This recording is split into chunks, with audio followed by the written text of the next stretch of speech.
నమస్తే, welcome to SR6 news. Tirupati జిల్లా నాయుడుపేట పట్టణంలోని నేడు ఉదయం 7 గంటలకు టవర్ క్లాక్ సెంటర్ పోలేరమ్మ గుడి వద్ద నుండి బస్టాండ్ సమీపంలో అంబేద్కర్ విగ్రహం వరకు ఓటు హక్కు వినియోగంపై అవగాహన కల్పిస్తూ ర్యాలీ నిర్వహించారు. ఈ కార్యక్రమంలో RDO Chandramuni, MRO, municipal commissioner Janardhan Reddy మరియు జిల్లా ఎన్నికల అధికారులు, గ్రామ వార్డు సచివాలయ సిబ్బంది, మున్సిపల్ సిబ్బంది తదితరులు పాల్గొన్నారు. ఓటు వేసుకునే విధంగా మీరు ప్రోత్సహిస్తారని మీ అందరికీ తెలియజేస్తున్నాను.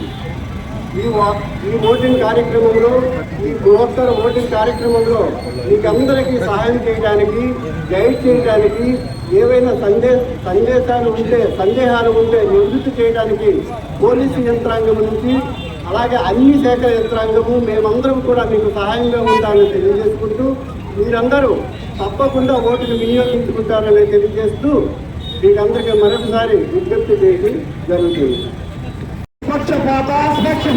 ప్రశాంత ఎన్నికల పెడతానని మతం జాతి ప్రాంతం కులం భాష లేదా ఎటువంటి ఒత్తిడులకు ఎన్నికలలో నిర్భయంగా ఓటు వేస్తానని ఇందు మూలంగా ప్రతిజ్ఞ చేస్తున్నాను.